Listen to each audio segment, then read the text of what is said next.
The Dr. Bronner's bottle. It's all the mind can do. Discover the unreal as unreal. The problem is only mental. Abandon false ideas, that is all. There is no need of true ideas. There aren't any.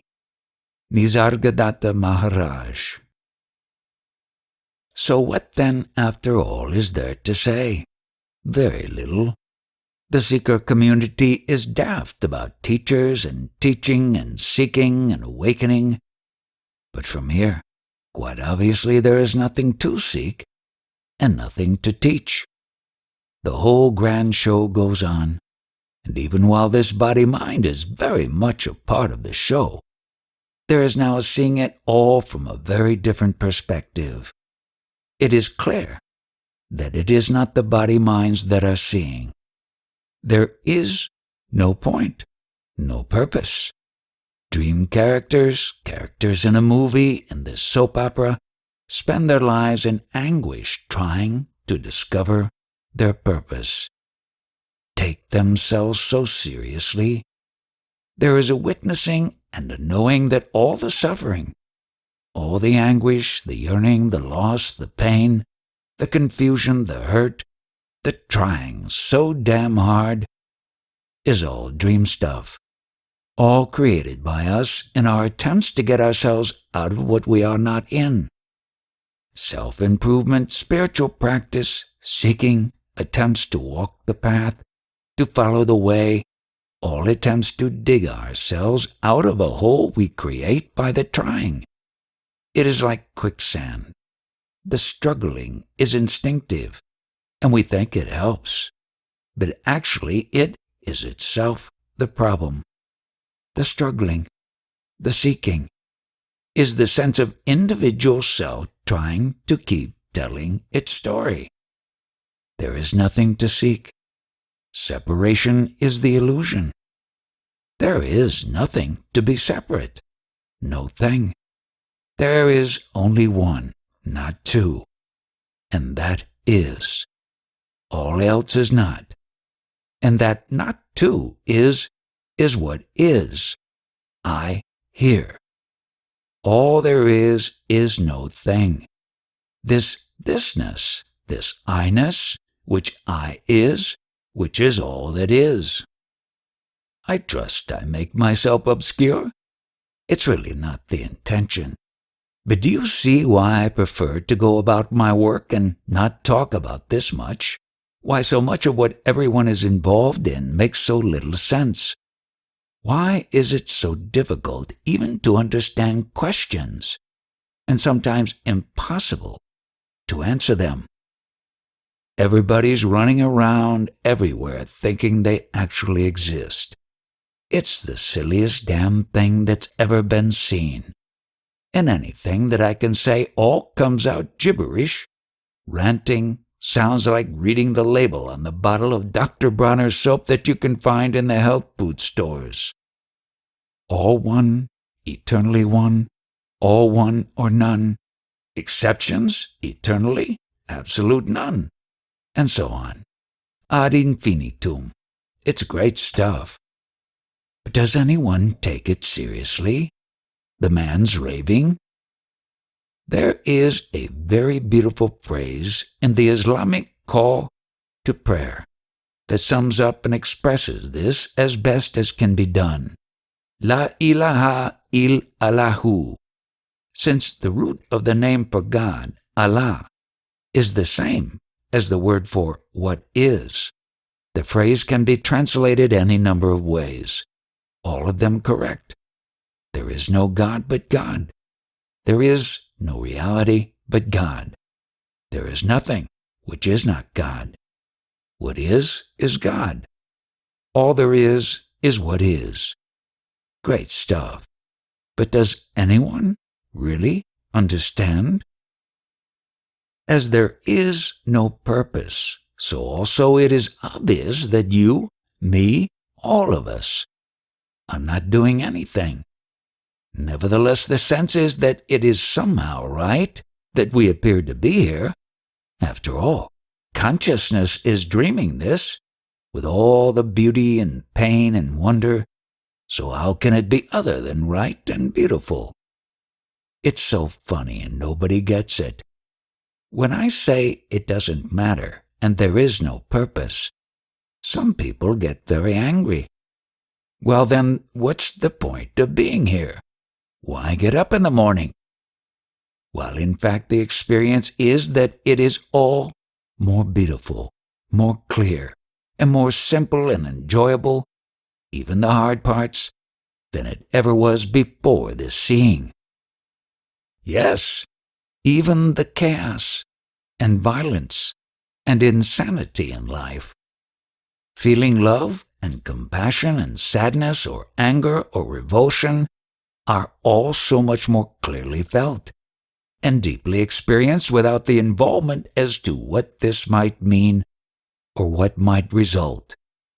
And yet they also pass more quickly, without a sense of importance or apparent attachment. This awakening doesn't mean that you can't feel desire, hurt, pain, joy, happiness, suffering, or sorrow. You can still feel all of those. They just don't convince you. Ken Wilber. There seems to be an idea among seekers that after awakening, life presents you with a different set of experiences, and in particular that the experience of emotions flattens out or goes away. But that is not true. A visual aid that comes to mind to describe this is a graph with a scale going from 0 on the bottom to 10 on the top. During your life, your emotional state fluctuates and may be anywhere on this graph, from the pits of despair at 0 to the heights of pure joy at 10. What happens when the understanding occurs is not that the range of experience flattens out, but rather something very different. The range of emotion from 0 to 10 is still experienced.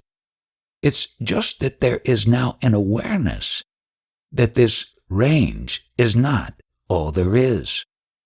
The graph of 0 to 10, it is seen, sits on top of an immense range extending down to 100, 1,000, 100,000, an infinite expanse which supports and carries that 0 to 10 range of human emotion and experience.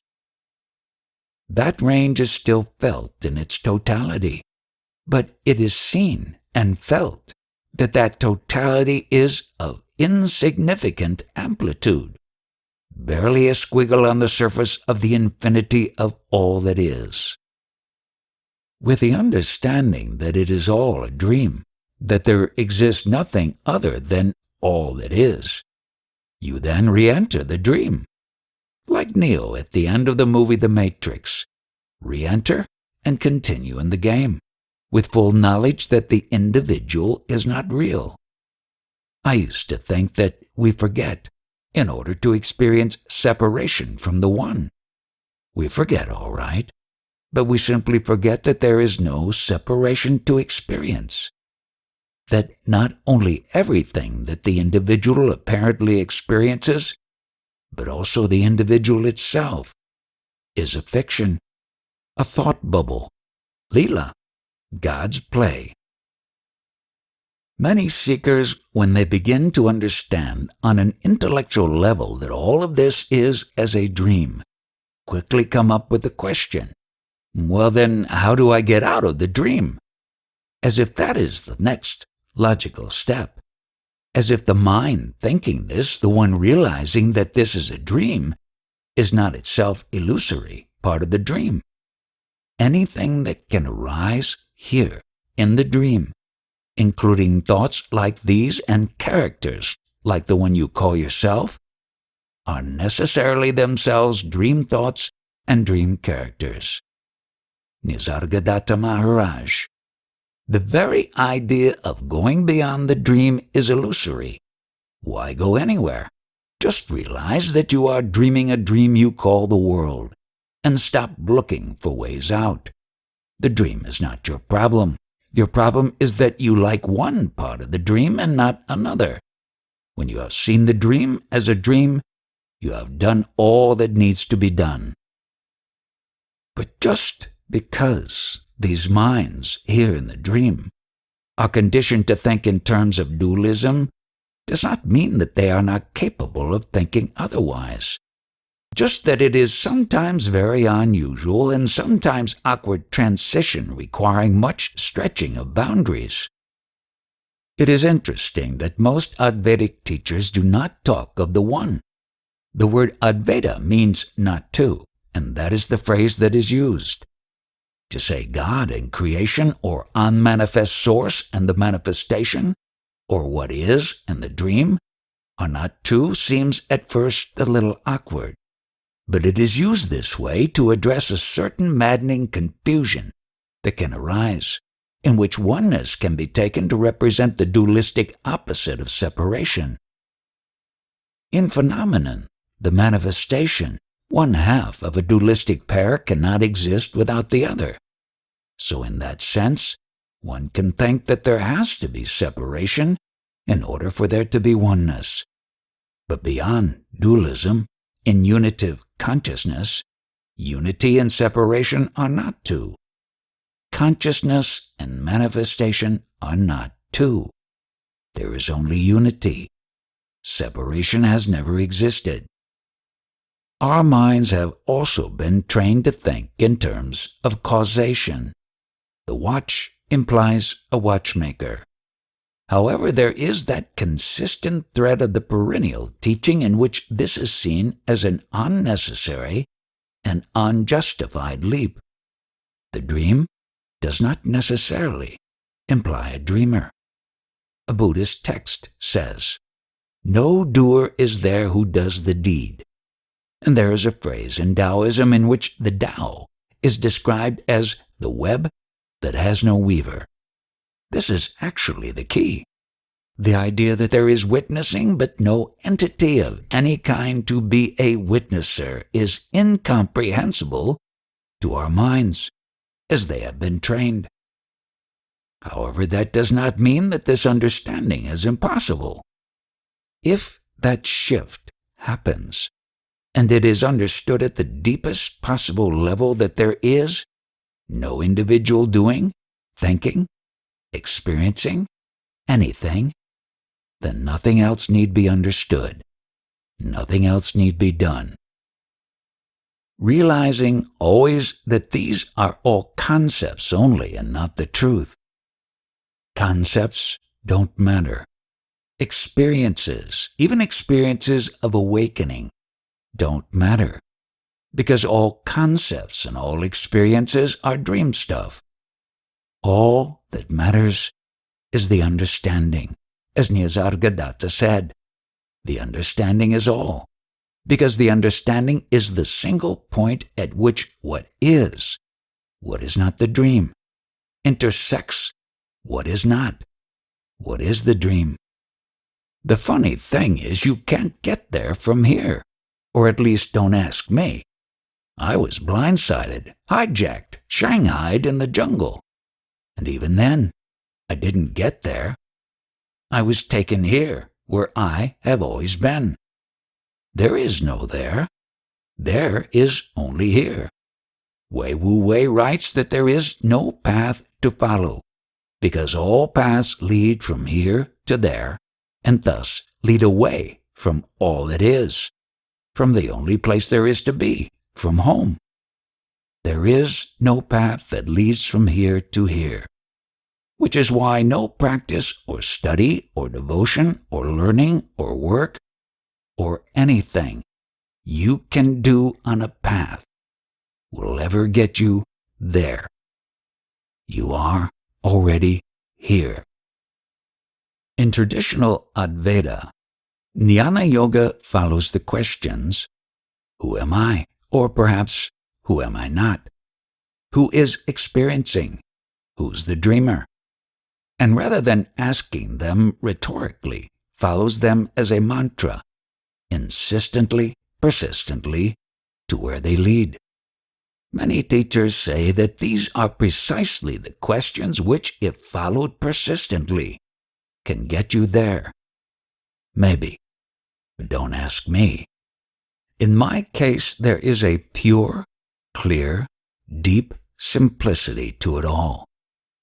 In satsang, on the path of jnana yoga, the idea is to incessantly ask questions, to back your mind into some kind of a corner where it will finally be forced beyond itself.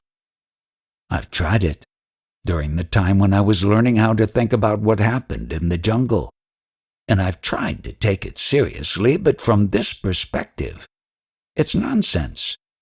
There are no questions that are not immediately answered by the realization that question, all questions, are empty thoughts. There is no individual understanding this or questioning it. Life appears to happen. Thoughts, feelings, actions, experiences. There is no individual doing anything, thinking anything, experiencing anything. Once this is seen, questions just don't hold up. All there is presence, and I am that. You had a question? The Dr. Bronner's bottle again? It really is pretty funny. You can get caught up in this and make a lifetime out of it. Path, no path, questions, no questions, enlightenment, no enlightenment, and it will still all be nothing. Nonsense. All there is now is for life, the dream, the illusion, to continue to happen while it continues to happen. For enjoyment and appreciation and gratitude to happen. To be in openness and Satchit Ananda, to the love, compassion, gratitude outpouring. To rave with Dr. Bronner and Rumi. To know deeply that everything simply is, and that the I which knows this is not me, which is not. It is all that is. Deliverance. Whoever discovers the true meaning of these sayings will never die. Let the seeker not stop seeking until he finds, and when he finds, he will be greatly troubled, and after he has been troubled, he will be astonished, and he will reign over the all. Jesus of Nazareth, the Gospel of Thomas. It's appallingly hard to describe or explain this no thing, which after all is why it's called ineffable. Basically, either there is seeing or there isn't. Either the veil is dropped or it isn't. Just being a mystic or a yogi or a shaman, of course, means little. More dream roles for more dream characters. As long as there is anyone here to understand, there is not understanding. As long as there is anyone here to awaken, there is not awakening. The message of the sutras and the shamans is the same. The person of understanding is the one who dies before she dies, who leaves no footprints, who travels no path, because she knows that as a person, as an entity, she is not. But who can do this? What self can cease to be? None, as Wei Wu Wei would say, because none is. It can only happen. Then there is no one to know but only the knowing, and all this world is as in a dream or a vision. Only brilliance beyond light, love beyond love, clear knowing, pure beauty streaming through these transparent forms, and no one here at all. After the jungle, there is an intensely odd and very beautiful quality to the experience of life. In one sense, I can only describe everything, all experience, as having a certain emptiness. This is the sense in which everything used to matter, to be vital and important, and is now seen as unreal, empty, not important, an illusion. Once it is seen that the beyond brilliance of Satchitananda is all that is, the dream continues as a kind of shadow. Yet the same moment that all of what appears in the dream is experienced as empty, it is also seen as more deeply beautiful and perfect than ever imagined, precisely because it is not other than Satchitananda, than all that is. Everything that does not matter, that is empty illusion, is at the same time itself the beyond brilliance, the perfect beauty. Somehow there is a balance. These two apparently opposite aspects do not cancel each other out but complement each other. This makes no sense, yet it is how it is. There is one tradition within Advaita which says that Maya, the manifestation of the physical universe, is overlaid or superimposed on Satchitananda. I am no scholar of these things, and can only attempt to describe what is seen here. And the understanding here is that there is no question of one thing superimposed on another. Maya, the manifestation, the physical universe, is precisely Satchitananda, is not other than it, does not exist on its own as something separate to be overlaid on top of something else. This is the whole point. There is no Maya. The only reason it appears to have its own reality and is commonly taken to be real in itself is because of a misperceiving, a mistaken perception which sees the appearance and not what is. This is the meaning of Wangpo's comment that no distinction should be made between the absolute and the sentient world. No distinction. There is only one. There is not ever, in any sense, two. All perception of distinction and separation, all perception of duality, and all perception of what is known as physical reality is mind-created illusion. When a teacher points at the physical world and says, "Oh, this is Maya," what is being said is that what you are seeing is illusion. What all this is all that is, pure being, consciousness, bliss outpouring. It is your perception of it as a physical world that is Maya, illusion. Of course, in truth, there is no gate that opens into all that is, and no path leads there. There can only be the shift in perception to see Maya, the unreal as unreal. Still, for this dream character, the understanding occurred in the context of indigenous spirituality, and so what is known in the dream as shamanism, in this case turns out to have been the pathless path to the gateless gate that swung open to reveal what was never hidden, never on the other side. Like any other form of religion or spiritual practice on the planet, shamanism is mostly nonsense, something for the dream characters to do to try to make sense out of it all and comfort themselves while the dream lasts. All that is trying and all the trappings of shamanic practice exploded, dissolved in the light of presence of all that is. Yet there are a very few, even in shamanism, who also know and have seen that it is only a dream, and that nothing matters, and that all there is awareness, and that they are not. And they go through the motions for others, or perhaps with the passage of time in the dream, they do so less and less until no more, and are seen as crazy fools. Who cares? For while it is known beyond doubt that as a person, an individual, an entity, as David, even as a spirit, I am not, do not exist, nor does any other. Nevertheless, it is equally obvious that as all that is, I am.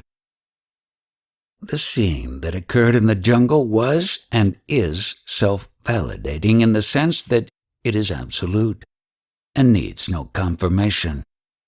Everything is seen in its light.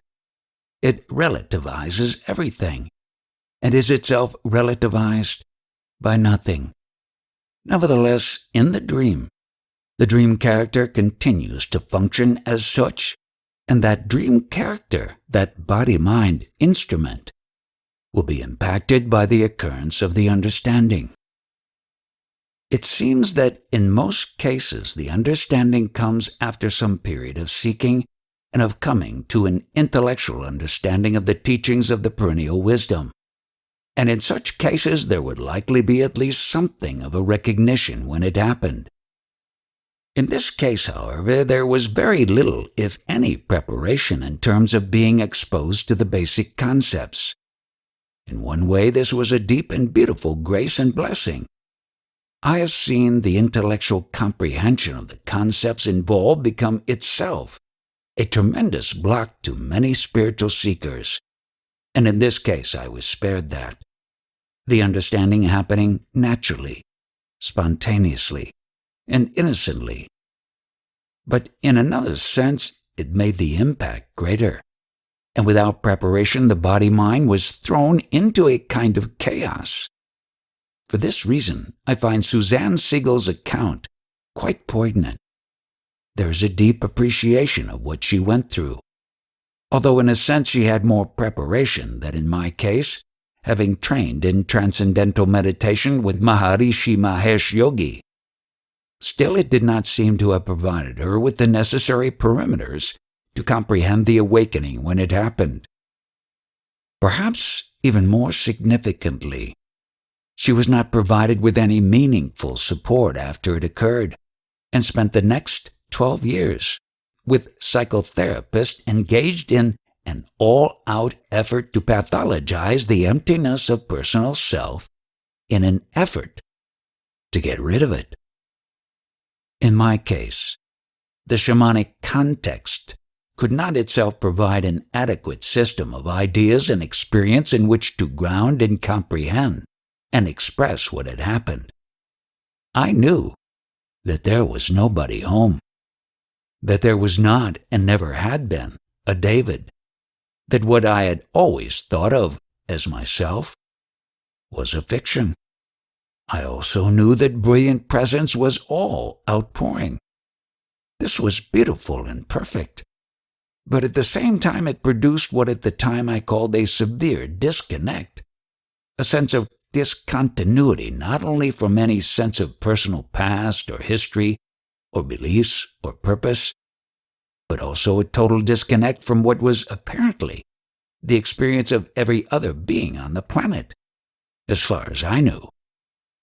Within our social cultural context, the possibility that there had been some kind of psychotic dissociative break and that the David thing had gone quite insane seemed a very plausible explanation. And so what followed was once again miraculous, unearned grace. As a result of the unconventional way in which the understanding occurred in this case, there was not the discovering of the relationship with a guru in the traditional way. Yet there is something, perhaps similar, as this unfolds, simply being, resting in this brilliance, letting this tremendous grace take hold, clearing, opening into this peace that passes understanding. Almost everyone I've heard of for whom this nameless thing appears to have been genuine seems to have gone into a long gestation period. Robert Adams, Tony Parsons, Suzanne Siegel, Douglas Harding, and others, even Ramana Maharshi, 10, 12, 20 years before any coming out. In the Zen tradition, when a student monk comes to awakening, he stays on in the role of student for another 10 years of stabilizing. Even Hui Neng, the sixth Zen patriarch, went and hid in the mountains for 15 years after it happened. Makes sense here. Jed McKenna calls it a damn peculiar 10 years, and I'd have to agree. It simply takes a while for the body-mind organism to adjust. Everything that people think is important and makes sense is seen to be completely absurd, meaningless, and what people don't even see is perfect, beautiful, complete needs no words. There is an inclination even greater than previously towards silence and solitude, even though there is obviously no such thing. Whenit says that while the understanding is sudden, what he calls deliverance is gradual indeed. Near as I can figure, the mind-body thing is impacted by the happening of the understanding, and that can take some adjustment. How can it be otherwise? In some cases, perhaps the transition can be smooth. If, for example, you live in a culture and a time in which you are saturated in the basic elements of the teaching all your life, the period of adjustment in the body-mind organism may be very mild. Clearly, in my case, it was different, almost the complete opposite. After a lifetime of experiencing life as almost unbearably confusing and painful, of fighting against life and everything it brought, very different patterns and habits and ways of thinking were laid down in the conditioning. There was no background of the teaching to fall back on or refer to. And there was no community or other resources for support immediately after the happening. There is a tradition in Buddhism of something called prakyeta bodhi, solitary realization. It refers to awakening when it occurs outside of the usual transmission of teaching from master to disciple, and without the usual background or preparation or support. In such a case, the road to deliverance might well be even more damn peculiar than otherwise. Perhaps Ramesh was thinking of something like this when he said to me, "So the awakening can be of different kinds, yes. The experience you had was, as you said, no one home. There is truly no David. And that is truly when there is no identification. And because that happened in your case, you had a problem living your life. Therefore, yours is a unique case." When I came across Jesus' comment at the beginning of the Gospel of Thomas, it was the first time I'd found a teacher saying that after the finding of awakening, one can be greatly disturbed, greatly troubled, depending on the conditioning of the body-mind in question. This may not always be the case, but it was the case here. This period of disturbance is itself deliverance, the rearranging of the patterning and conditioning of the life of the body-mind in the light of the new conditioning provided in the understanding. And underlying it all is the constant total amazement of awareness as the all, which never dies. But this has all to do with how the body-mind organism responds and adjusts to the varying ways in which the understanding occurs. It has always been quite clear that the understanding itself is ultimately complete and simple and total. Those who argue that there is a gradual awakening, or awakening in stages or degrees, or even some process of deepening into it, seem to me to be missing something very essential and integral to the understanding itself. It is not something of time and space, and it cannot take up time or space. It is not an experience, is not a process. It is a piercing of time and space by the pivotal intuitive insight that all time and all space and all things and all entities, including the one in whom the insight is occurring, all are not. How can this be other than instantaneous, immediate? It can't be partial. It's either or. And all this is apparent only. It is seen that there is nothing here. Words, ideas, thoughts, all meaningless. A tale told by an idiot full of sound of fury, signifying nothing. What is great beauty, great love, great silence. And that really is all. Once again, it doesn't translate, doesn't seem to be communicable, expressible. Spinning out. There was a door to which I found no key. There was a veil passed which I could not see. Some little talk awhile of me and thee there seemed, and then no more of thee and me, O Mark-I-am. It is all the same fucking thing, man. Janis Joplin. Who am I? The age-old question. Certainly not this body, temporarily changing physical molecules and atoms and particles that even the physicists tell us ultimately don't exist as such. Certainly not this mind, thoughts that come from I know not where and which I cannot control. Ultimately, it comes to this. The only thing of which we can be sure is the consciousness deep inside, deep behind and deep beyond personality, prior to all the variations of who or what I have thought I was, the sense, the knowing I am, the irreducible, intuited self, the life force that exists and knows it exists. That is all, the only constant.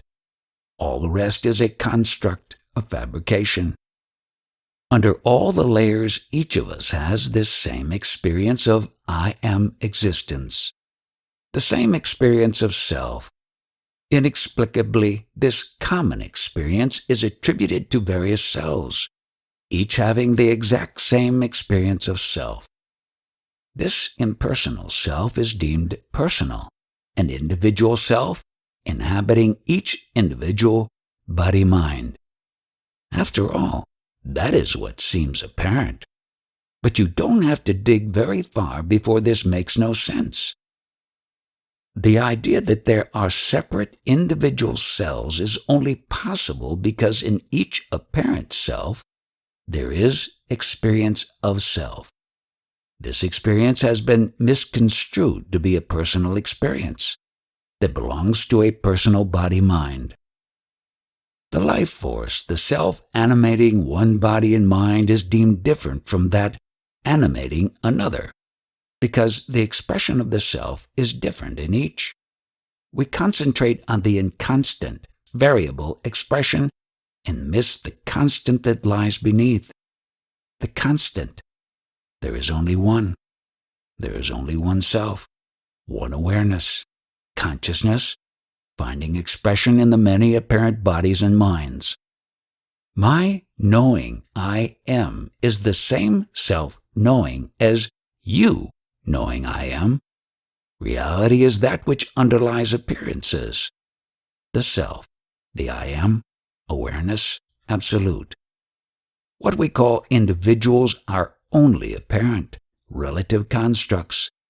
In fact, all of what is called physical and mental reality is only appearance, relativity, which is why truly there is nothing happening here, despite what it seems. Despite appearances, nothing in manifest physical reality is real. Nothing is happening, and David, along with everything else, is a concept, an idea, a thought bubble which ultimately does not exist. And so, living happens with much more neutrality.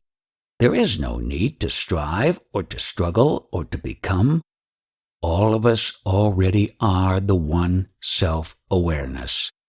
What seems to be happening here in apparent reality is not real and has no effect on who I am, on self, on awareness. The wave arises for a time in the ocean, goes the analogy, but it is never other than the ocean, and it returns into the ocean, and the nature of the ocean is unchanged. Nothing has happened. Experiences are not important.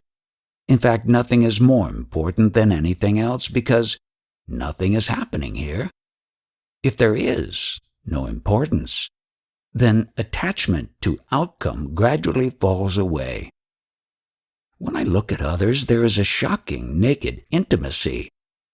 I see the same self that I am, expressing in a different appearance. Nisargadatta Maharaj used to tell his listeners repeatedly, back up, go back. Whatever level you are at, whatever place you are thinking or experiencing from, go back from there, find the place or the level which is before that, prior to that. A similar direction is contained in Jed McKenna's injunction. Further, no matter where you are or where you are coming from, as long as you exist, there is a level beneath, prior to that, beyond that, which is where you want to be. Everything else is just dream stuff. Layers of mask. Back up. Go back. To the I am which is prior to all. Rumi. Sometimes you hear a voice through the door calling you. As a fish out of water hears the surfs, come back.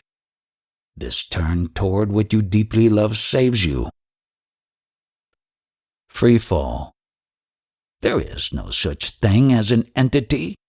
Now you know you are awake because you are here and you have that knowledge. There is nothing else other than this knowledge. No entity. Nisargadatta Maharaj. One arrives for the first time in India and is assaulted, overwhelmed, swept away by sensory input. Smells, textures, sights, sounds, tastes. The mind-body organism responds in amazement. There has been the nothing that happened in the jungle, the brilliance, the seeing, the no one home. There has been the learning and absorption of some Advaita ideas as a way to parse and express this nothing. Then, incomprehensibly, the mind-body thing finds itself hurtling across the planet to meet a teacher in Bombay. This is entirely puzzling. There is no reason for this. The mind is all but blank. There is no expectation. There can be none. There is no possible purpose, no possible outcome. In fact, the David thing has no idea what the fuck is going on and is astonished to find itself exhausted and jet-lagged in the tropical heat of a Bombay night, zigzagging through the crowded streets in a tiny ancient taxi, piloted by a nearly naked Hindu driver who speaks no English, a pink plastic figure of Ganesha, the elephant-headed god swinging wildly from the mirror, and headed, hopefully, toward downtown Bombay in a hotel room. That first night in India, there is a dream. I am very high up in an airplane, perhaps, looking down at the ground below. The ground is covered with large, flat squares down there on the ground, reminiscent somewhat of flying over England or Ireland with the patchwork of square fields, but much simpler. Just flat squares of very muted colors, most of them simply gray. Someone next to me says, "Those squares look flat, two-dimensional, but actually they are big three-dimensional cubes. They have a height that we can't perceive from here." I look at her. She seems sincere enough. But there is something strange about the way she is insisting on this, like she is repeating something that she has heard but doesn't really know it for herself. And I say, "I know what you mean. Because of the perspective from a distance, things seem flat. But that isn't the case here. In this case, those squares actually are just flat.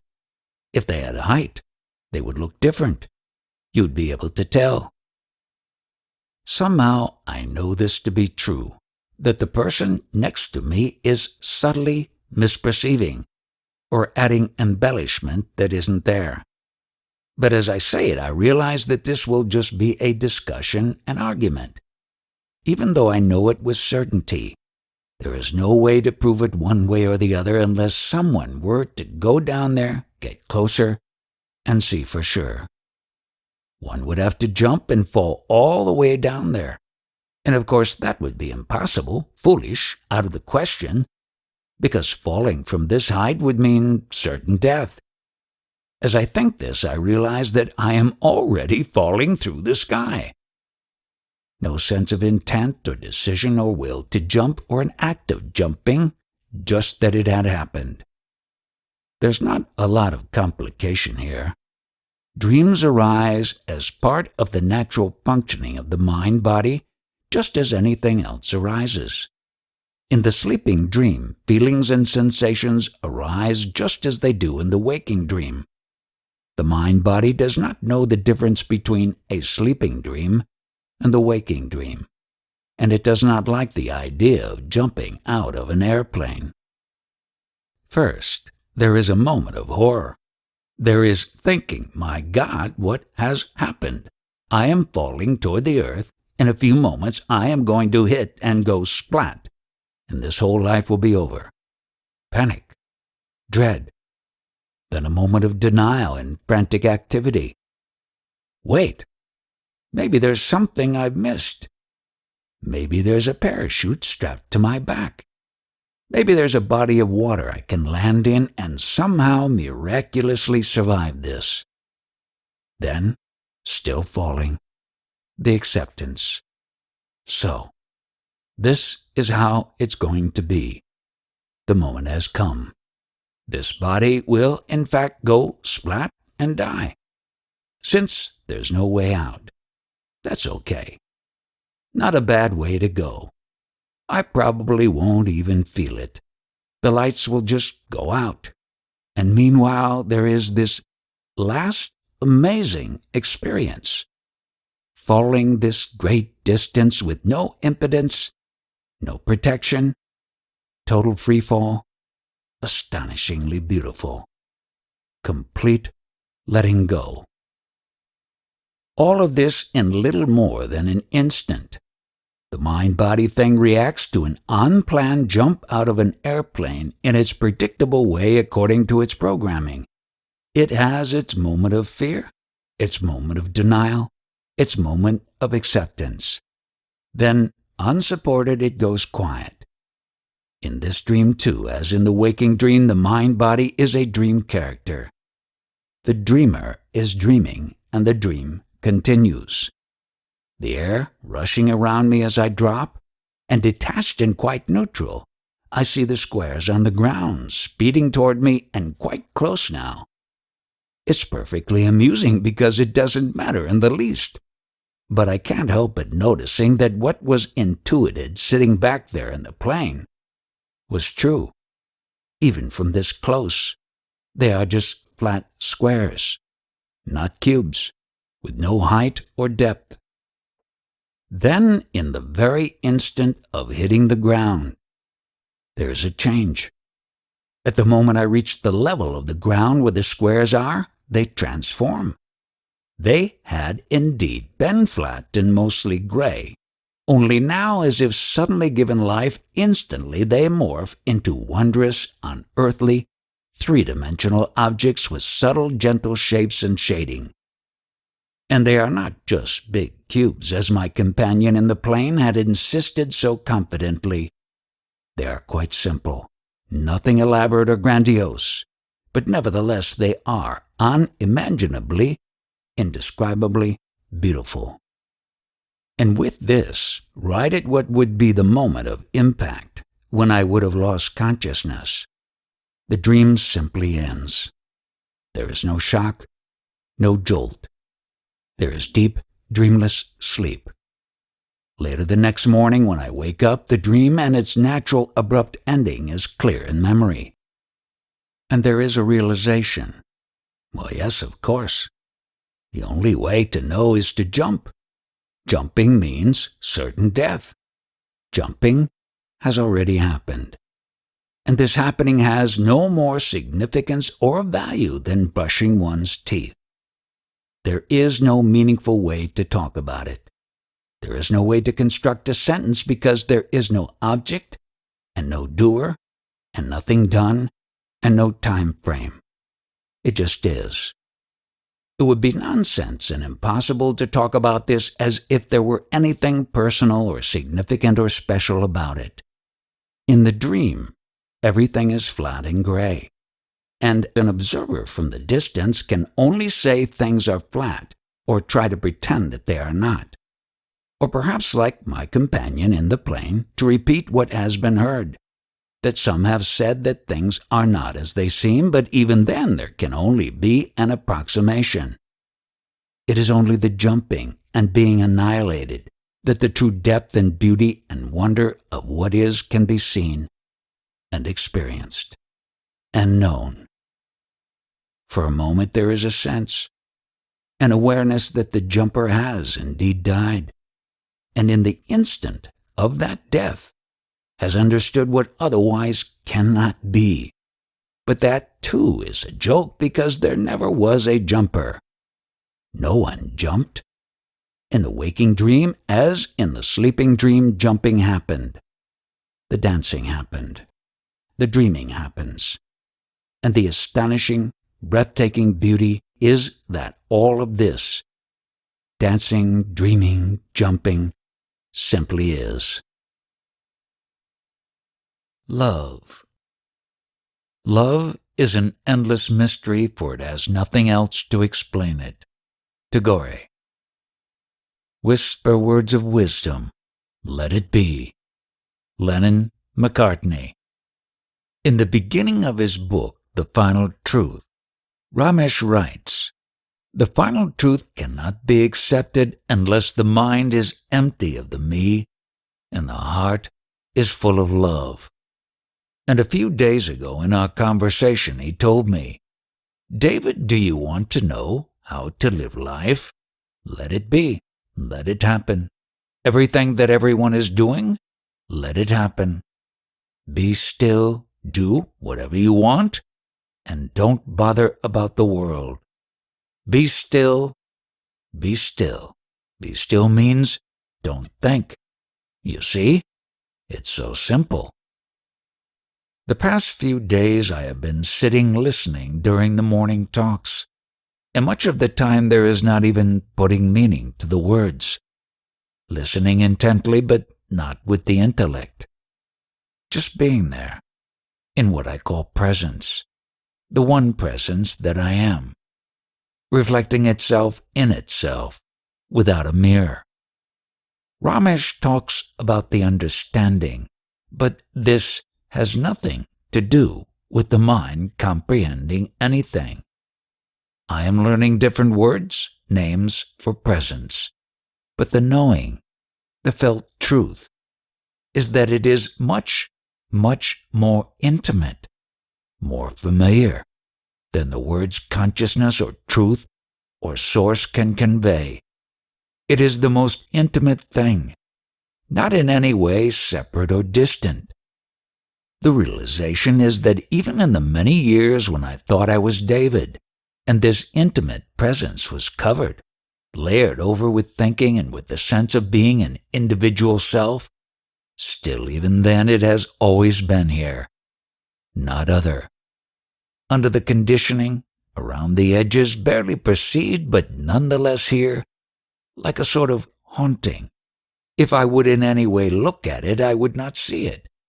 Yet it was here. Now it is clear and present and always here, always has been, always will be, is not other, is at no distance whatever. This presence, I feel always here reflecting. It is the thing with which I am most intimate, most familiar. It is my own heart, the heart of God, overwhelmingly beautiful, overwhelmingly compassionate, overwhelmingly loving. You stand inside me, naked, infinite love. We're lost where the mind can't find, utterly lost. Ik Q. The human race has no idea what love is. The other day, one of the seekers here was talking about prayer, about the feeling of emptiness or even a feeling of being lost that comes with a certain intellectual understanding of consciousness is all there is, when it is realized that there is no one to pray to. There cannot help but be a smile in the feeling, so what? Can you see? This realization and the feeling of emptiness are perfect love, gift. The sense is that there is always immense gratitude overflowing, outpouring. There is no longer any need of anyone or anything to be grateful to. Presence is here. Where else? In presence there is the upwelling of love and gratitude outpouring in presence, reflecting itself in itself, without a mirror. Nothing is wanted.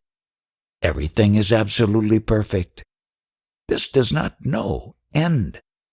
Tomorrow David leaves to return to Vermont, but this does not end, because there is nothing separate. Even when David dies, it does not end, because this presence is more intimate to what I am than David is. It is my own heart, the heart of presence, outpouring infinite beauty, love, compassion, bliss. The heart of infinite awe, radiant brilliance, more intimate than any imagining, is the only reality, the only truth. I am not present. What presence is, I am. I am not aware. What awareness is, I am. I do not love. What love is, I am. There is no other which can be liked or disliked. There can be no other to either thank or implore. And so I cannot say I love, but rather I am in love, inside love. Where else could I be? Where else is there? Morning Talks. Pure knowledge is not imparted by another. It comes unasked. It is the one thing that is listening. It is your own true nature. Nisargadatta Maharaj. I show the truth to living beings, and then they are no longer living beings. Tung Shang. People from all over the world come to the morning talks in this living room in Bombay, some of whom have been searching for years and have been with Zen masters, gurus, teachers of all kinds. They have heard of this teacher of pure Advaita, and have come with perhaps some expectation or at least a hope of finally hearing what they need to hear, the real thing, the teaching which will unveil the ultimate understanding, the final truth, self-realization, total awakening. What they get is a little guy sitting in the corner going on ad nauseum about this idea whether or not you are the doer of what you think are your actions.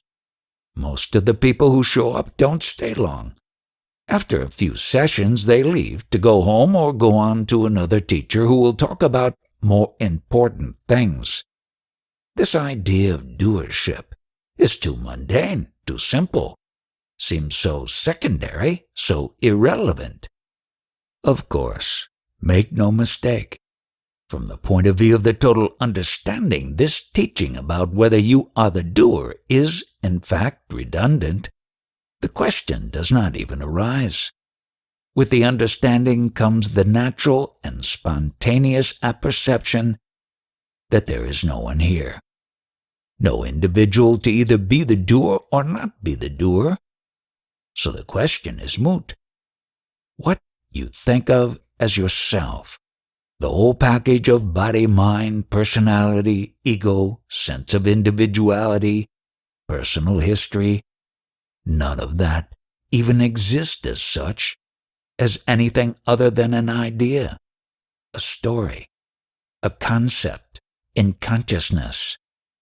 The discussion of whether or not you can be a doer or not is, as Wei Wu Wei writes, like discussing whether the bird in the empty cage is captive.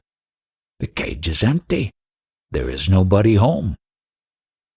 At the morning talks recently, there has been a musician who plays traditional Indian flute for the group after the talks. The flute does not know music. It does not know G from B flat. It does not know tempo or emphasis, and cannot make music come out of itself. It's just a hollow bamboo stick with holes in it. It is the musician who has the knowledge and the skill and the intention and the dexterity, and whose breath blows through the instrument and whose fingers manipulate the openings so that beautiful music flows out. When the music is ended, no one congratulates the wooden stick on the music it made. It is the musician who is applauded and thanked for this beautiful gift of music. It is precisely so with what we think of as ourselves. We are instruments, hollow sticks, to which the breath, the spirit, the energy which is presence, all that is consciousness, flows. Just as it is not the flute making the note, but the musician making the note through the instrument, so it is the breath which is presence, which animates this mind and body and comes out through this mouth to make it seem that this mouth is speaking words. The basic misunderstanding, the basic ignorance, is this unwitting usurpation of the role of musician by the instrument. This inversion of the truth is spontaneously realized when the understanding occurs. It becomes obvious that there is no individual, that there is nobody home, no entity here to be the doer or not, because awakening is simply the understanding that there is no one here to awaken. But this realization happens spontaneously when the understanding occurs. From the point of view of the seeker, you can't get there from here, because there is no you, there is no question of getting, and there is no there to get. The intellectual comprehension that there can be no individual entities will not in any way help the average seeker, because in his or her own daily life, a deep belief in a personal self and personal doership will remain. And with it, the accompanying misery of pride and arrogance, shame and guilt, fear, hatred and malice, all of which arise from the belief that there is someone there to be doing anything. All attempts to extricate oneself from the dilemma only strengthen the sense of individual self of the one apparently making the attempts. There is no way out of the predicament, the paradox, because the one who thinks he or she is in the paradoxical predicament is itself an hallucination, a mind-generated fantasy, the bird in the empty cage. For the rest of your life, you can continue as you have done.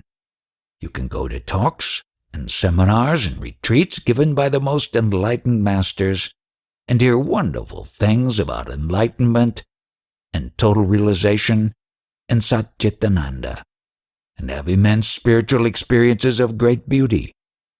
But when you open your eyes, you will be back at the same questions, with the same longings, because there will still be you. And so, consciousness is stirring the pot with this insidious little teaching about doership coming through this unassuming little Indian sitting in a flat in Bombay. Yes, on the surface it perhaps seems insignificant compared to other things you may have heard. It may even seem hard to concentrate on it, when surely there must be more to it than this. Surely there must be more to look for. And there is.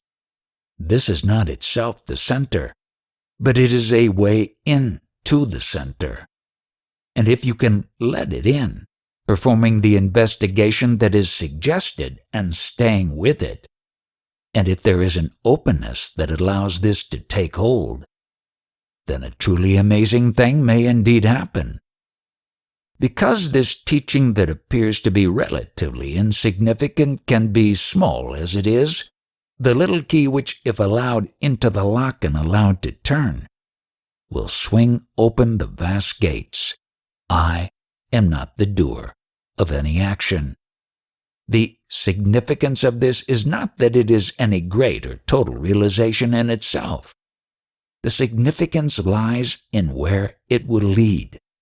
If you really get this, really get that there is no one to get it, it will be like a line of computer code which, when introduced into the computer, will rewrite the whole operating system, will cause a cascade failure of all the systems that you think of as yourself, will set in motion the surrender and apprehension which otherwise can in no way be achieved by a you, and which is the complete understanding of awakening. The knowing that there is no one here to understand or awaken or know.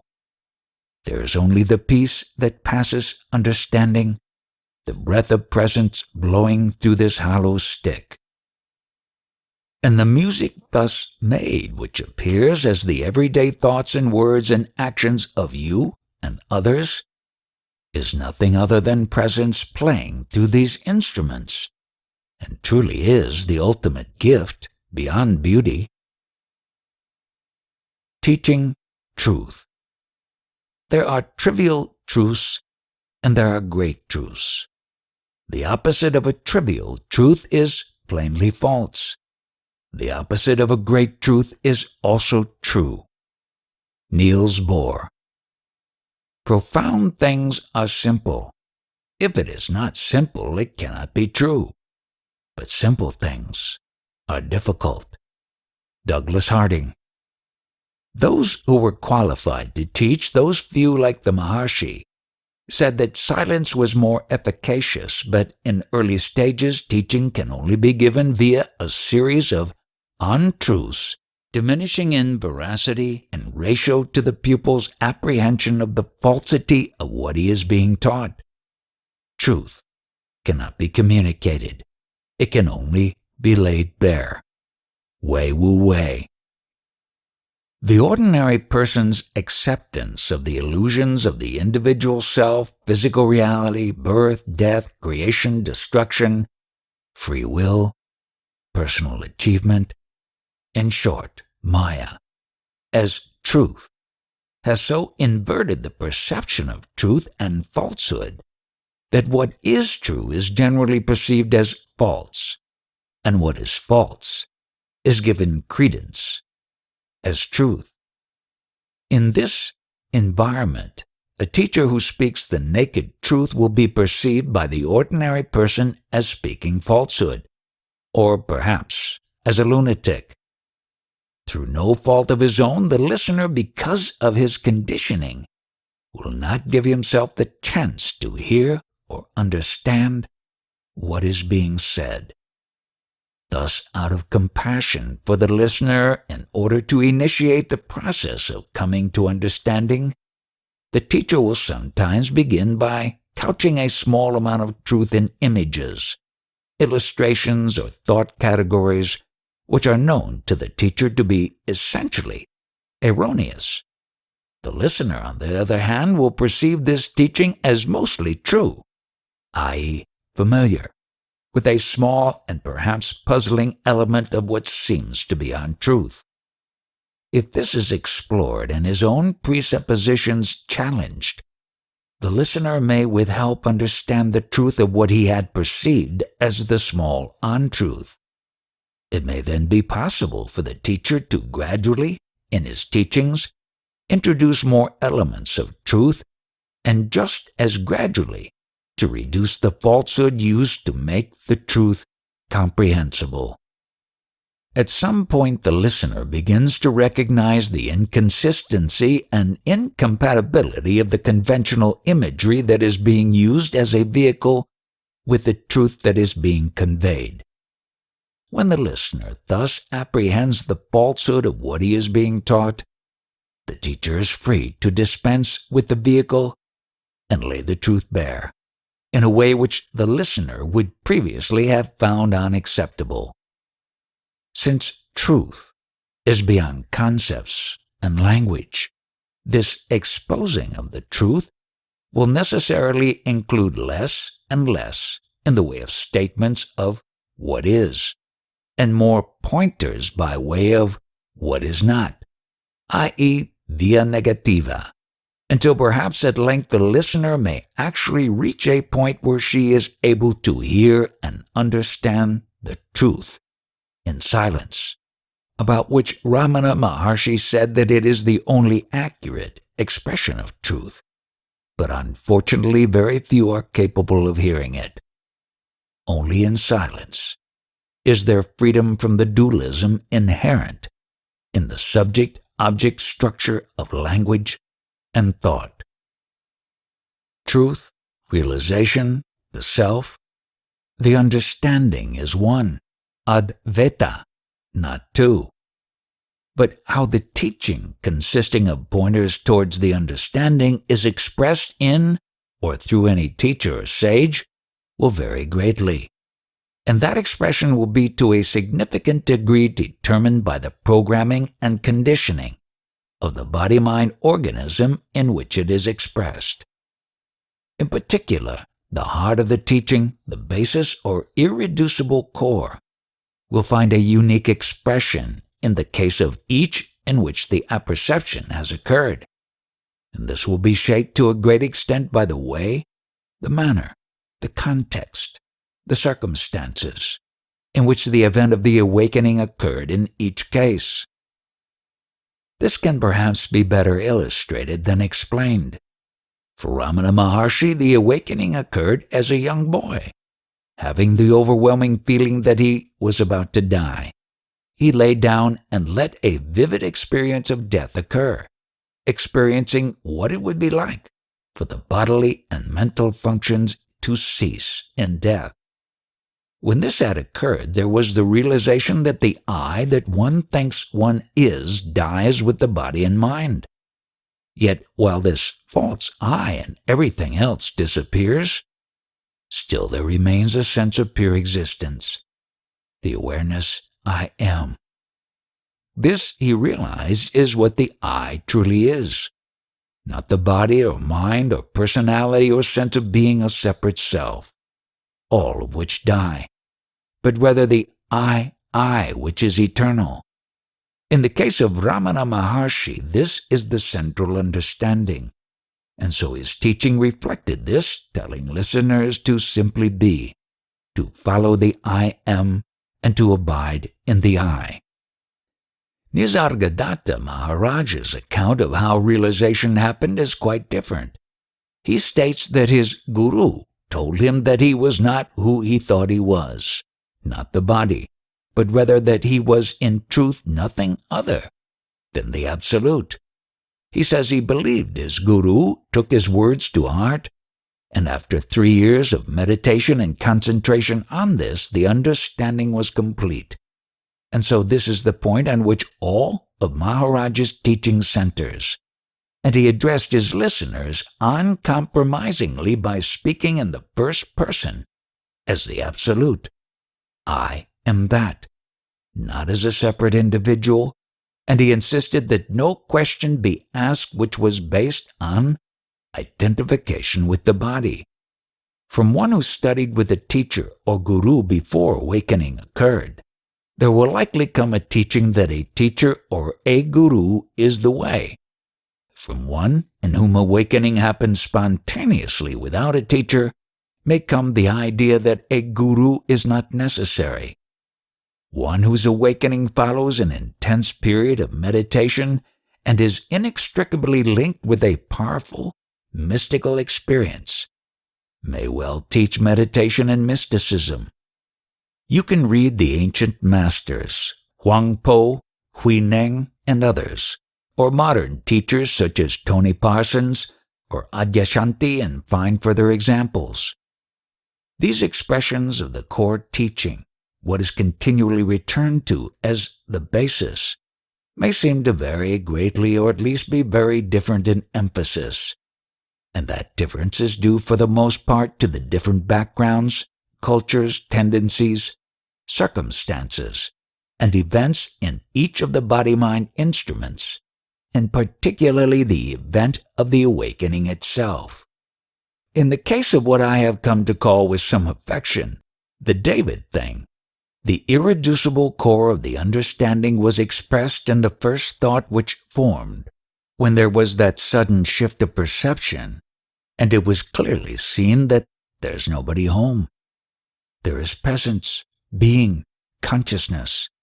There is this apparent mind-body in which and as which presence streams, functions, experiences.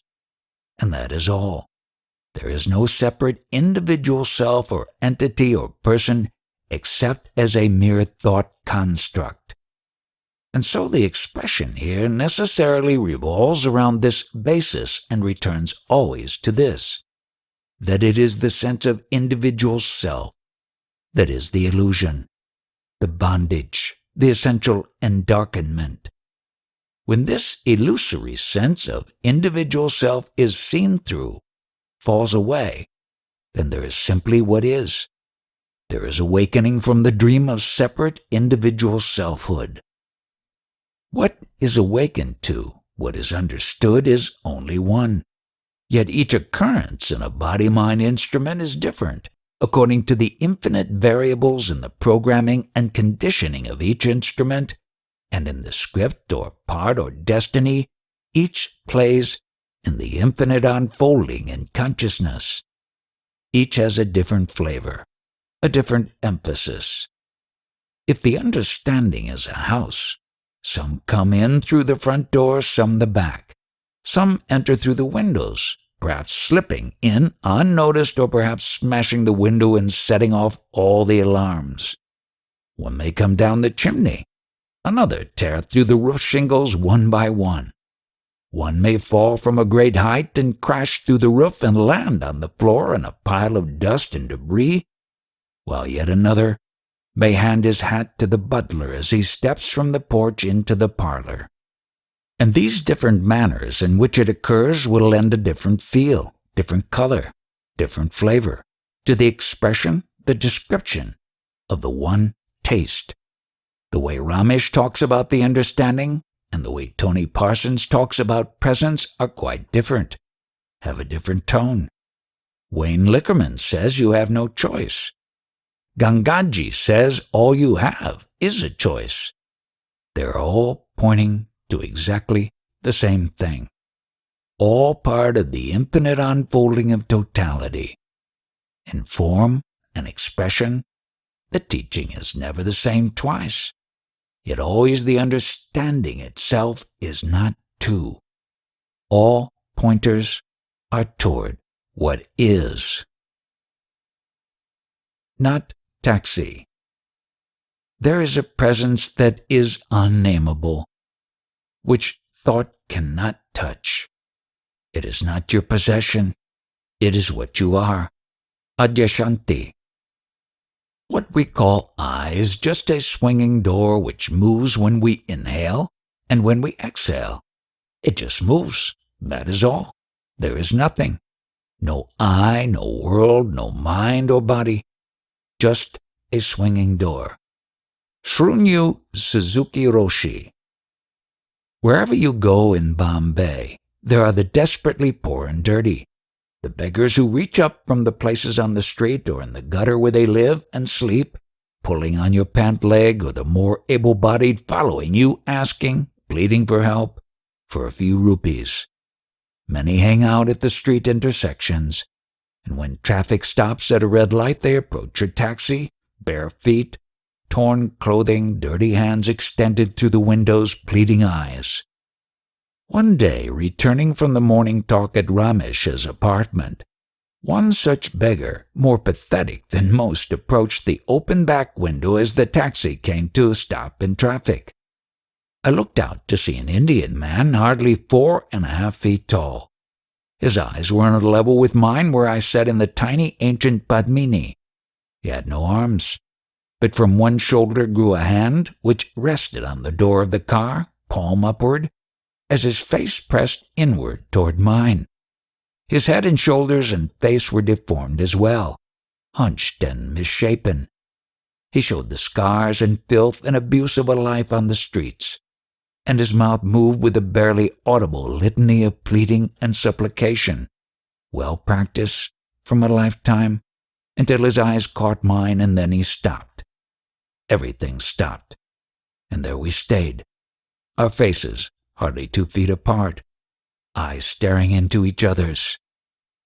There are such moments in which nothing happens, in which it is suddenly clear that what appears to be happening is not, and what is happening can only appear as no thing.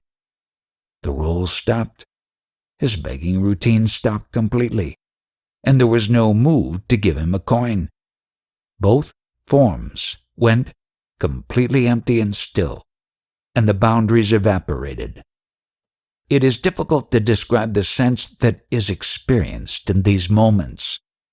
Whatever feeling might have been starting to arise stopped, and there was no pity, no anguish, no aversion, no awkwardness or discomfort, hardly even compassion. As I looked at him, it was clear I was staring at myself, and clear that I was staring at God. The twisted, physical form of this beggar seemed so transparent, stretched so shimmeringly thin in the heat of the tropical city, and the brilliance streaming through him and around him so visible that it was impossible not to see him and the street scene behind him as dream forms, and the light of the brilliance as the obvious underlying reality unable to be hidden. In that moment, there was a sense of intense neutral quietness. As our eyes stared into each other, there was nothing to do, nothing to say, nothing to feel, nothing to think. As the taxi pulled away, I turned to my friend sitting next to me, perhaps to express something of what happened or to ask what she had seen. But there were still no coherent thoughts and no words. And when we turned back to look, there was no sign of the small, misshapen form anywhere. A couple of days later at the morning talks, I was asked essentially, what would happen to the understanding if David were not so well off? My thoughts immediately went to the armless beggar and the many others I have encountered living, sleeping, wandering in the streets of Bombay, and to the sense of intense stillness that occurs in those moments. I had not put it into thought or words. I had fumbled with it once or twice, as in the taxi that time when I turned to my friend, but it had not been articulated. Now came the realization that that question, that problem, only arises if there is identification as one of the body-mind organisms.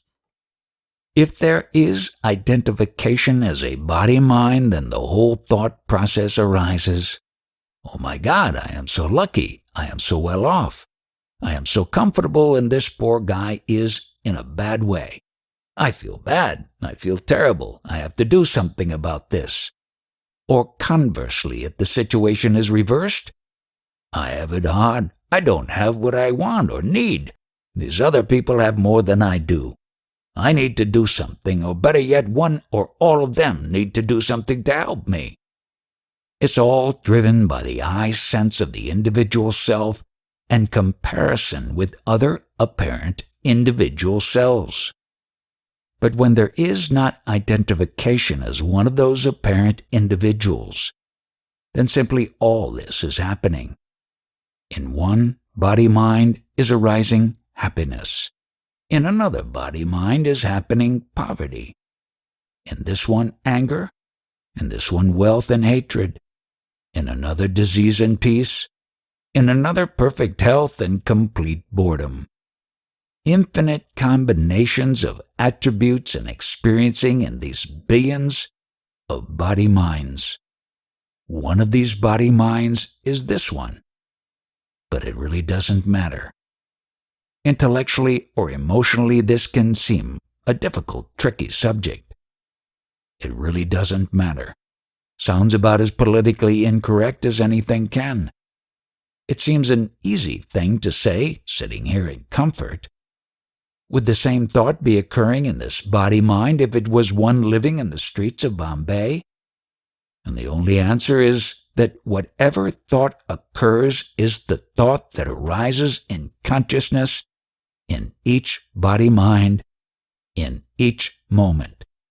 It simply cannot be approached either intellectually or emotionally.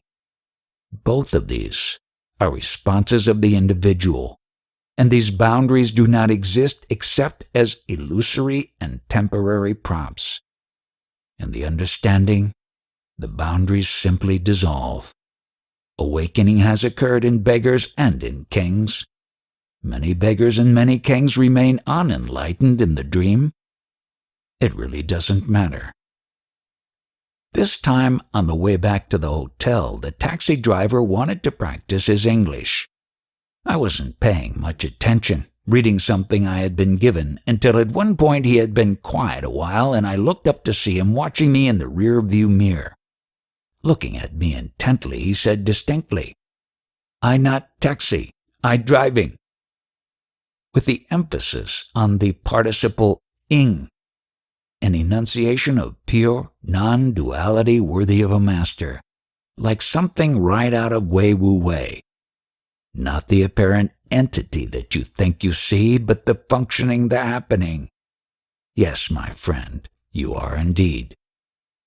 When your individuality is dissolved, you will not see individuals anywhere. It is just a functioning in consciousness. If it clicks with you, it is very easy to understand. If it does not, it is most difficult. It is very profound and very simple, if understood right. What I am saying is not the general run of common spiritual knowledge. Nisargadatta Maharaj. Don't know. Authentic consciousness sees only a radiant infinity in the heart of all souls, and breathes into its lungs only the atmosphere of an eternity too simple to believe. Ken Wilber.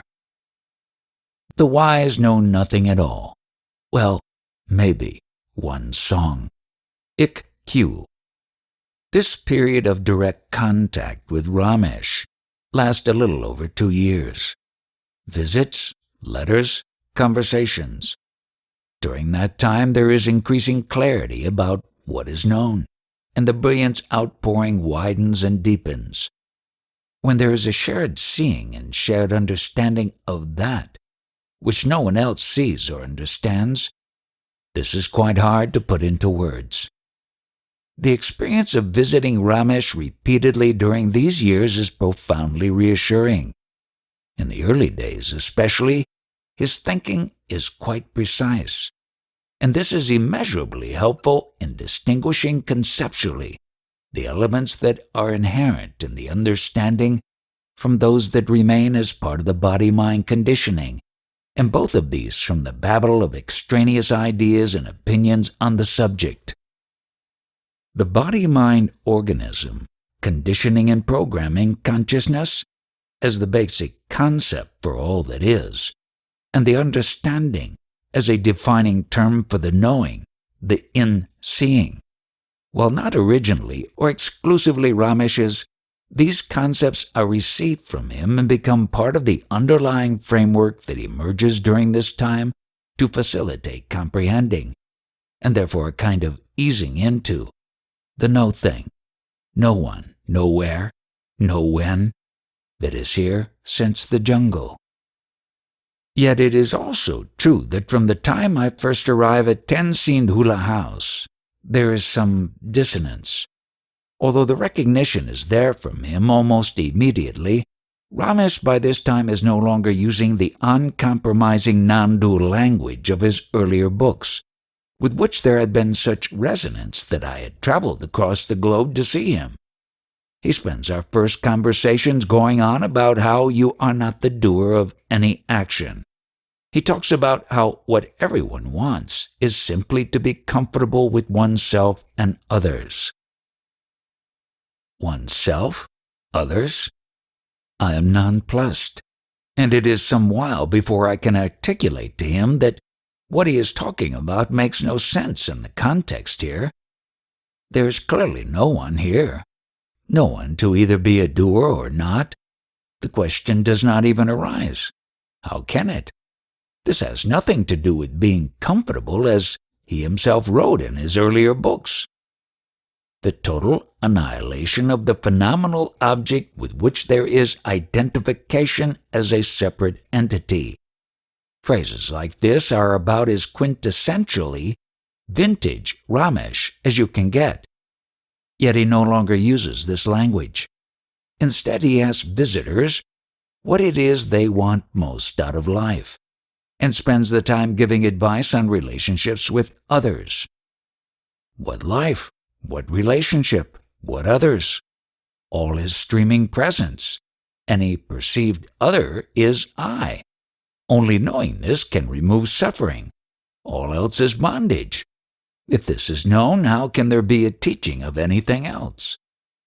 You see, when the shift in perspective occurred that night in the jungle, without any training or background or terminology or concepts, when that understanding first expressed itself in the thought, the concept, my God, there's nobody home. In that instant, the center of experiencing and functioning and identity was displaced, and it was known, without labels, that the I, who is and who experiences and functions, is not David, but experiences and functions through the instrument of David, as likewise through all others. This is the center, the irreducible essence as far as it can be expressed, of the understanding here, and it is utterly simple. All there is presence, awareness, consciousness, and within consciousness this apparent body-mind instrument, which in itself does not exist separately as a person or an entity or a thing, but only as a thought, a dream in consciousness, through which and as which there is experiencing. But there is no one here experiencing. There is mental and physical and psychological and emotional functioning here, to be sure. And this functioning is unique in this body-mind organism as it is in all such. But this is impersonal functioning in, as, by, impersonal presence. It does not add up to a separate personal entity of which there are none. Ramesh, on the other hand, draws on an immense tradition of thought and discussion on this subject, and has spent a lifetime in many books developing and expounding on such ideas, noumenon and phenomenon, reality, doership, entity and ego, working mind and thinking mind, intellectual understanding and the complete understanding. He also operates within the Indian tradition of the guru being responsible for the guidance, spiritual and otherwise, of those who come to him. And what do I know? Gurus, after all, are known for their strange ways. Who is there to say? I have come here to hear the teaching coming through Ramesh, and much of that teaching is extremely helpful. And so at first there is working with him during this time to find the correspondences between the knowing that is here and his sense of what this is all about, including his structure of concepts. There is immense gratitude here for the great benefit and clarity which he contributes, and there is the growth of what can only be called a tremendous love for Ramesh, and therefore also there is giving him the benefit of the considerable doubt in all this when at times there seems to be significant divergence. Nevertheless, as each of his new books comes out, there is some discouragement as they trend further from the pure awareness of what is and more toward simple stories and guides for everyday living. And the conversations with him become more frustrating as he insists more rigorously that awakening or the understanding consists only of the awareness that the individual is not the doer of any action, and that the individual self always remains. This is not what is known here. This idea that you are not the doer of any action is central to Ramesh's thought. It was there from the beginning, in the experience of awakening with Maharaj. Somewhere early on, he came across a quote attributed to the Buddha. Events happen, deeds are done, but there is no individual doer thereof. This became the basis of his teaching, and anyone who has heard him speak has heard the aphorism 8,000 times, although it remains somewhat odd that when asked, he could never say where the quote was from. And in all my research, and that of others I know, a source for this has never been found, nor have I ever seen it quoted outside Ramesh's own works or the works of those who heard it from him. At first, when pressed, Ramesh concedes that the idea of non-doership, along with the investigation he recommends to seekers so that they could discover this for themselves, is a teaching device. Its usefulness lies in the fact that once one is convinced that they are not the agent who does anything, the sense of self will itself begin to crumble. In his early books, he is quite clear that enlightenment consists of a total disidentification with a body-mind organism as a separate entity, and the sense of doership is, if not equated, at least closely linked with the sense of a separate entity, so that when one disappears, the other does as well. But during the time I know him, this idea that you are not the doer seems to progress from a concept used as a teaching device to itself being the center point. At first, Ramesh's teaching is that when you are not the doer is understood, the flash of awakening may then occur, and what remains is a shadowy ego which only occasionally interrupts the unattached working mind and the impersonal witnessing. But later, you are not the doer becomes itself the awakening, and the ego remains. You always exist as a separate entity, albeit with the understanding that it is not you who are doing anything. But in fact, the understanding that you are not the doer is not the center. It's useful as a step, as a way into you are not. And indeed it can be a valuable and helpful step, but it is nothing in itself. If it is the center, then the individual self is maintained, and that is what is not. Realization is of the fact that you are not a person. Personal entity and enlightenment cannot go together. Nisargadatta Maharaj. After each visit to Bombay, there is the sense that it is finished. There is no reason or need to return. I dislike travel, and dislike India, and dislike Bombay. It is all unnecessary and difficult, and this body's health fails each time I make the trip. And for what? Yet each time, a few months pass, and there is traveling again. What do I know? Unfinished business, apparently. It is no secret that Ramesh and I have a somewhat public falling out at my last visit. He is by now teaching without qualification that each person always exists as a separate individual entity, pure dualism. And he dismisses accounts of the loss of any identification as a separate entity as inaccurate and confusing. When objections are raised that this contradicts all the teachers and masters of the perennial wisdom, including and especially his own teacher, he shouts it down. Everyone else was wrong. They were not qualified to speak.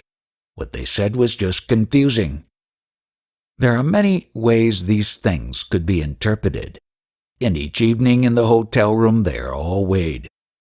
I am acutely alert to the archetype of the student who loves his teacher until the student reaches a certain level of understanding. Then, if the teacher disagrees or tries to rein him in, the student says the teacher has lost it and leaves. Also aware of the archetype in which the teacher creates this situation intentionally to kick the student out of the nest.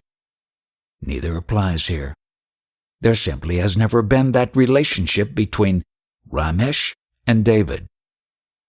And the crazy wisdom prototype also does not fit. Ramesh has played that card before. Always there was a little glint in his eye that let you know, if you could read it, that something was afoot. And always when the joke had gone far enough, and he had made his point, he would set things straight. There is nothing like that here now. Whatever else is going on, Ramesh is dead serious, which itself is unusual and raises concern. And yes, all of this is concepts and all teachings are only pointers and not themselves truth, which is why the masters use the negative way, saying what the awareness is not. Ramesh's repudiation of these masters and his aggressive insistence on your existence as an individual person, as separate entity, is hardly via negativa. Finally, I can only repeat to him all that is known here, that there is nothing here, only the presence which is all, streaming through these apparent forms. And I tell him that whatever purpose this teaching of his may have, I know he is talking nonsense. The presumption is that he knows this as well.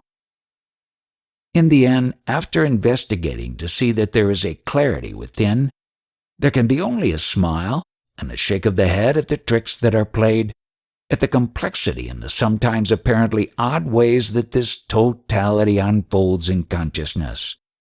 And as the days of this last visit wear on, there is growing sadness, and great love for the expression and the form in which presence is perceived as Ramesh. There can come a time with any friend or teacher for whom there is love and respect when it may become unavoidably clear that a change is occurring. Clear that in a subtle and uncanny sense, there is some kind of slippage in the body-mind system.